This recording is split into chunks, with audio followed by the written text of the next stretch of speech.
Hello, everybody, and welcome to Chapter 10 of ChäoS. I believe this is the last chapter on a first playthrough. If I'm recalling correctly from what I saw on the wiki, to get Chapter 11, you actually have to have already played through the game once, from beginning to end, and then you need to make certain choices, and depending on those choices, you will get, different endings. Again, if I'm recalling the wiki correctly, I might not be. But I believe Chapter 10 is the last chapter of a first playthrough, which is what this is. I'm not planning to play through this again, at least, not as part of a series. I might play it through it again myself on my own time, maybe. We'll see. But like I said, at the very least for like a series, I'm not planning to do a second run through. But let me go ahead and get my timer started.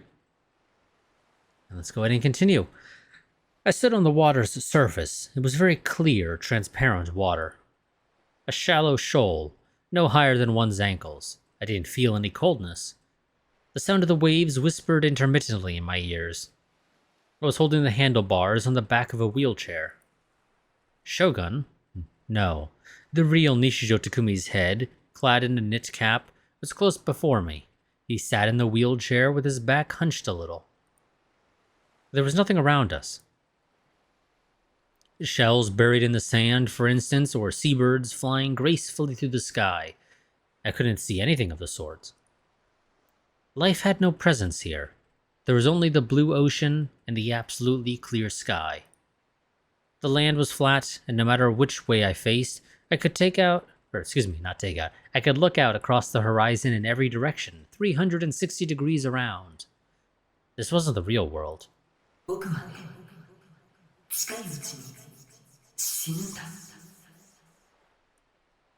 I heard Shogun's voice mingling with the sound of the breaking waves. From where I stood, I couldn't see what kind of look he had on his face. His was not a voice filled with any particular sense of lamentation. It was truly as though he had said it offhand.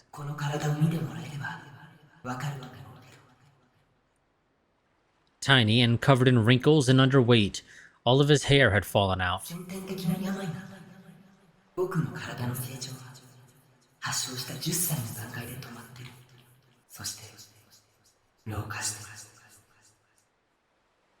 Was this one of those illnesses known as premature aging? It was supposed to be a rare disease, one that affected only about 1 in every 8 million people. A certain gruesome spectacle engraved in my memory rose to the forefront.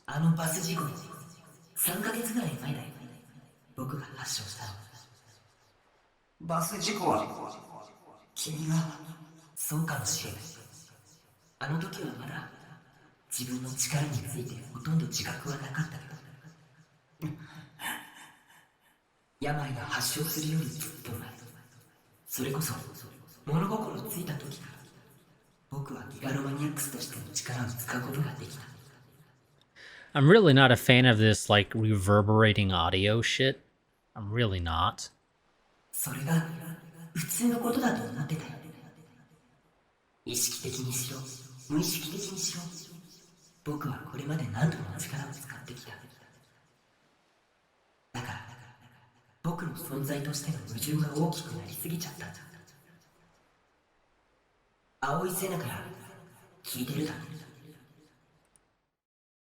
粒子とともに追生成される反粒子はディソードにストックされていくんだ。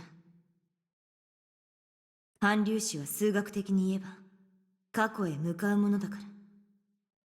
ストックすればするほどギガロマニアックスには現在の状態とのズレが発生し、やがてその矛盾により存在としての自己崩壊へ至る。Shogun didn't budge an inch in his wheelchair. I wondered what he was looking at. I wonder if he saw anything.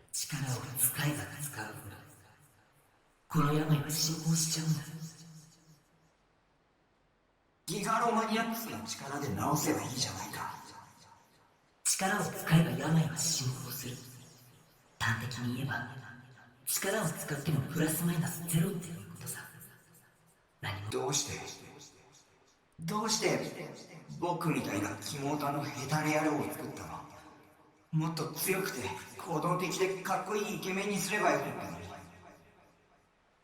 人を一人、しかもギガロマニアックスの力を使える人間を生み出すのは簡単なことじゃなかった。君を生み出したことで1年近く昏睡しちゃったくらいだよ。僕は未完成だったってわけ。だからこそ君はとても人間らしい。フォローしなくてもいい。本心だよ。I clicked my tongue. I didn't like this guy after all. リミにはいつも力を使うなって怒られたよ。彼女は君を助けたいんでしょう。でも僕はリミの忠告に従うわけにはいかない。今の危機的状況は僕の IR2 がきっかけなんだから。IR2, the peculiar doodle drawn on the reverse side of the essay. IR2 はある科学者の手に留まり、やがてのぞみテクノロジー社によって研究が始められた。Yes, a giant tech conglomerate decided to start researching this thing that a kid drew on the back of his essay. それがプロジェクトノア。You know, because that's totally something that they would do. 言ってみれば人工的にギガロマニアックスの能力を発生させる装置。僕が計画に気づくことができたのはリミと出会ったからなんだ。彼女がひどい拷問を受けていたのはそのプロジェクトの一環だった。ノアのシステムを効率化するために必要だったのがコードサンプル。ギガロマニアックスが力を使う過程で放出する特殊なノウハウのこと。それを手に入れるためにのぞみの社長ノーセはリミに過酷な拷問を加えた。強烈な負の感情を抱くときギガロマニアックスは力に覚醒し理想度を獲得するからね。I again recalled what Senna had said. バイオリズムの上昇によって中脳変影系ニューロンのドーパミンが過剰分泌されたとき理想度は現れる。それは危機的な状況や興奮、悲しみ、憎しみ、笑いなど人それぞれだ。ドーパミン分泌量が多ければそれだけ観測しやすくなる。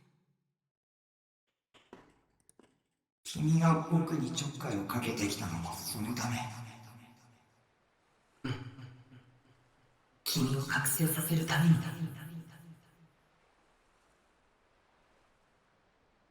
ごめん。It wasn't only me and Remy. Those who had been forced to awaken as gigalomaniacs because of the psychological or physical torture involved in Project Noah. They were Ayase, Senna, Kozupi, and even Nanami. They had been through horrific trials. IR2 から生み出されたノア2は僕が自分の手で止めなくちゃならない。でも僕はこんな体だ。満足に動くこともできない。それに僕のコードサンプルを欲しがる望みから狙われるようにもなっちゃって。The place where he'd been hospitalized was indeed AH Tokyo General Hospital. It had hidden ties to the Nozomi group. だから身を隠さなくちゃいけなかった。幻の病室のアミーちゃんか。あそこに入ってこられたのはリミだけだったよ。僕は身動きが取れなくなって、それで僕を作ったのか。Shogun gave a small nod. リミには君を消すように何度も言われたんだ。命を削る行為だからやめろって。でも僕に残された命は長くないから力を使わなくたってあまり差はないんだよね。His voice was very calm. He had the philosophical view of of things possessed only by those whose deaths had been declared to them years before, perhaps. それに君が覚醒して力を使えるようになれば僕の命はずっと保たないだろうから。僕と君は一心同体っていうこと？そうだね。でも一つだけもう妄想はしない。 Sorry about that. Accidentally pressed to continue. ね。タクの妄想力はとっても強いから。妄想をすればするほど本物のあなたの命が削られていっちゃうんだ。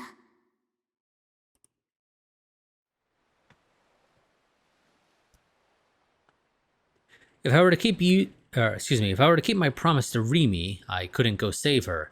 Even if I went, they turned the tables on me, and I wouldn't be able to accomplish anything. 君の命はあとどれぐらい持つ？きっと今日か明日までじゃないかな。 Well, that's not a whole lot of time to go and save Rimi. そこまで。 The time left to him was so much shorter than I'd expected. It stunned me. 僕が覚醒しちゃったから。気にしなくていいよ。君の覚醒は僕にとって本望だから。君が死んだら僕はどうなる？君は僕と一心同体であると同時にリアルブートされたことによって現実の人間になった。生まれ方は特殊かもしれないけど君は人間だよ。僕が消えれば君は助かるの？無駄だよ。せいぜい寿命が数日から数週間伸びるぐらいじゃないかな。 And technically, we still need to go and save Rimi.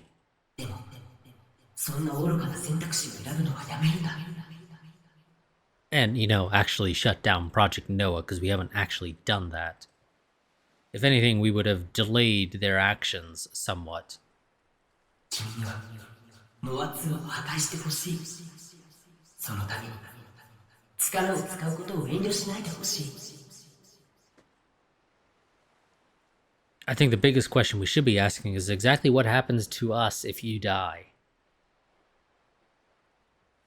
I mean, the implication earlier of the whole, being one in soul and whatever, would seem to indicate that if he dies, we disappear. But no guarantee that that's the case. 言われなくても分かってる。君に遠慮するほど僕はお人よしじゃない。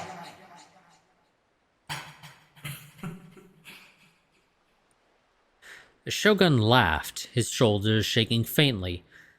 It kind of offended me, since I hadn't meant to be funny. 君が目覚めてくれて勝手な話で迷惑かもしれないけどあと君に託す。 The sensation of the wheelchair handlebars I was holding abruptly vanished. At some point, the wheelchair in which he sat had moved away from me on its own, progressing further as though gliding atop the water. Its two wheels cut through the water, forming ripples. I had no intention of chasing after him. I hazily saw him off. 僕の役目は勝手だね。僕に丸投げ。少し疲れちゃう。眠らせてよ。 In his wheelchair, he turned back toward me. As usual, I couldn't read his expression, but his voice was urgent. 時間がない。急いで。ノロセはノア2を本格的に稼働させた。こうなったらノア2を直接破壊するしかないんだ。頼んだよ。 And his figure disappeared as though enveloped by mist. The very colors of this psychologically generated world began to slowly fade away. 君に頼まれる筋合いなんてない。僕自身が決めたことをやるだけ。 Oh, thank God we're done with the frickin' reverberating voices. The sound of the waves retreated into the distance. As Rimi had once done in the past, I burned the endlessly clear sky into my memory. Then quietly closed my eyes.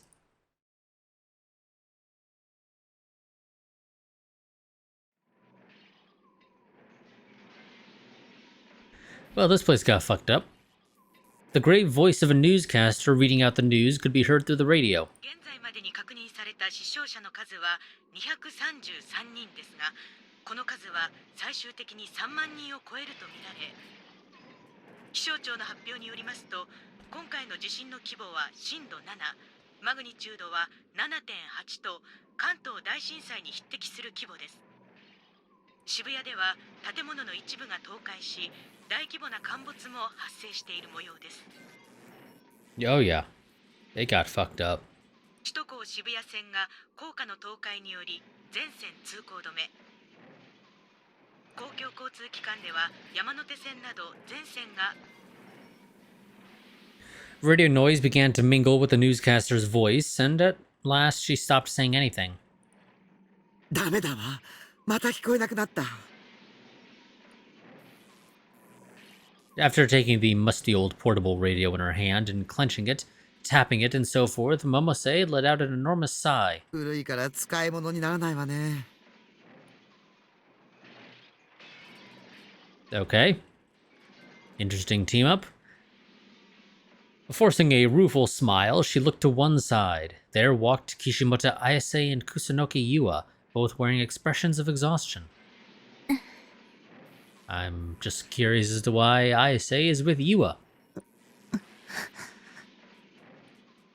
Both Ayase and Yua's school uniforms were completely soiled with dirt, making it readily apparent how much they had struggled to walk this far.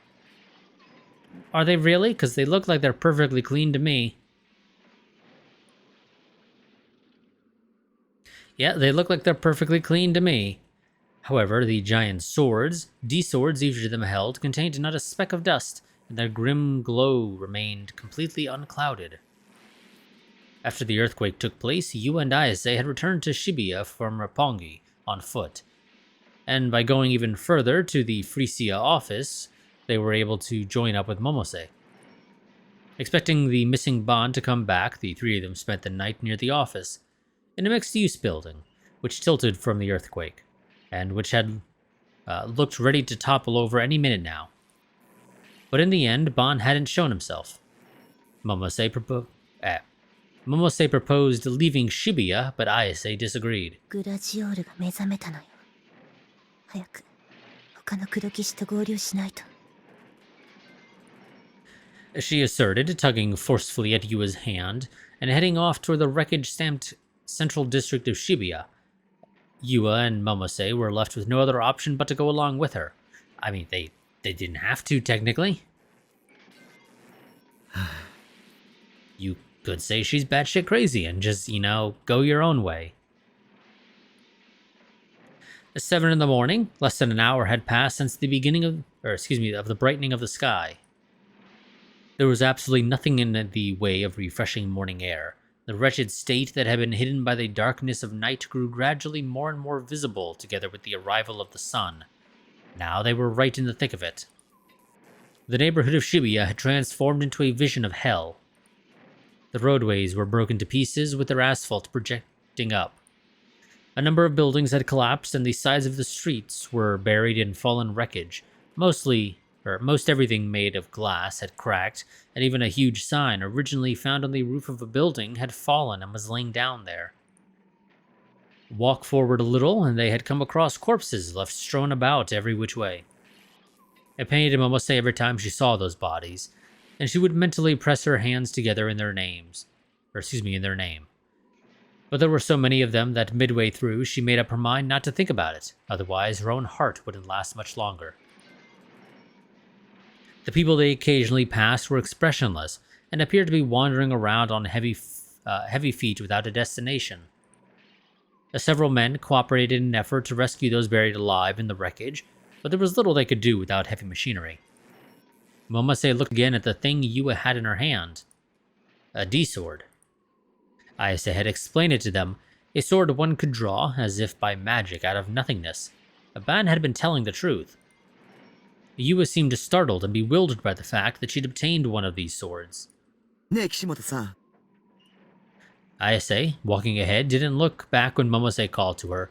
Her expression was tinged with impatience. このディソードを持つ人はあなたたちを含めて全部で7人いるっていうこと？そうよ。他の人たちがどこにいるのかわかるわからないわ。の？だったら感じるのよ。意志を。こっちで間違いないわ。ISA was impenetrable, or yeah, ISA was an impenetrable fortress. Helpless, Momose repeated the same words for the nth time. 今むやみに歩き回るのは危ないわ。ひとまず安全なところに避難するべきよ。ダメよ。時間がないの。もしかしたら他の黒騎士だったかしら。その人たちだって避難場所にいるかもしれないでしょ。そうですよ、岸本さん。私も避難場所に行くべきだと。ISA came to an abrupt halt as if Yua's argument in support of it had taken effect. She narrowed her eyes. The ravaged street of Dugan Hill, which cars could no longer drive along, she cast her eyes beyond it. いた。え？いたって何が？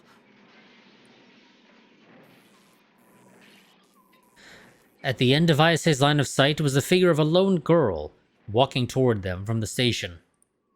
She wore a Suame Academy uniform, but was even more tattered than ISA and Yua's. And she embraced a massive cross-shaped sword to her chest with her left hand alone. Her footsteps were uncertain, and she seemed about to collapse at any moment. 大変！ Her body jiggling as she went, Momose ran up to that girl, to Nishijo Nanami. She was concerned about the D-sword Nanami bore up, but for now she set aside the prospect of inquiring about it, and instead supported Nanami's small-statured form. 大丈夫？よく頑張ったわね。今病院に連れて行ってあげるから気をしっかり持つのよ。 As Momose spoke encouragingly, Nanami turned vague eyes in her direction. なんて言ったの？バングル。どこ？ Yua and ISA came dashing up to Nanami a little after Momose. この子、西条くんの妹さんです。そう。黒騎士の資格があるのもうなずけるわ。匠の妹な。二人ともこの子を運ぶのを手伝って。なんとか病院に連れて行かないと。痛い。 Nanami moaned in pain.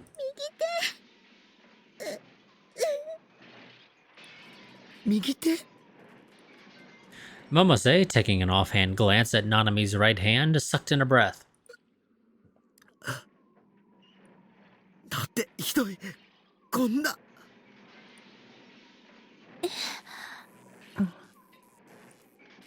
You and ISA couldn't comprehend why Momose was so shaken up. There was a blood-stained bandage around Nanami's right hand, but it didn't seem to be such a dreadful injury. But in Momose's eyes, Nanami's arm appeared as having been hacked in two at her bandaged wrist. She had undergone some treatment, but the wound was still open. ISA, black-faced, tried to grasp the fingers of Nanami's right hand, but her extended hand slipped clean through it without holding on to anything. Like a hologram, Nanami's fingers were no longer substance. A single drop of blood dripped from the crimson-stained bandage into ISA's hand. もうそう。リミさんに助けてもらって。リミさんって崎畑リミさん？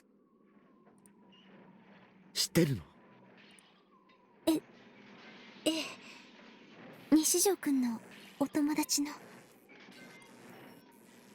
As she had always thought of Takumi himself as being the true perpetrator behind the New Gen incidents, Yua had investigated his affairs in considerable detail.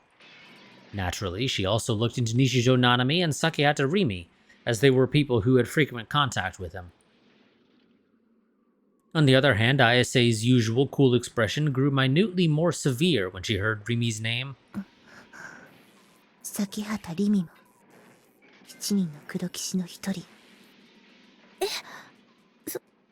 そうなんですか？ Ayase recollected about what had happened at the hospital yesterday. The apologetic voice with which Rimi had addressed her came back to life. 岸本さん、タクに近づかないで。目覚めさせたくないの。君には自覚がないの。黒騎士の一人としての。私が一人で何とかするから。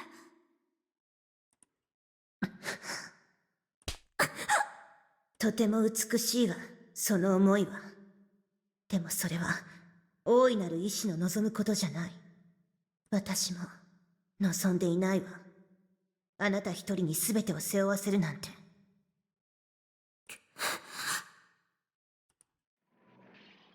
黒騎士云々の話は今は置いときましょう。とにかく早く病院に連れて行かないと血が止まらないわ。Momose gently laid the handkerchief she carried with her against Nanami's wound. すごい熱だし顔色も悪い。急がないと。お兄に会いたいよ。 A single tear streamed from Nanami's empty eyes. A second later, it happened without warning. Suddenly, the street where Momose was standing caved in with a roar. As they lost a place to stand, Momose and the four others had began free-falling, pulled down by gravity, as though they were plummeting toward the darkness of a bottomless abyss. As that hallucination overcame her, Momose forgot her age and screamed.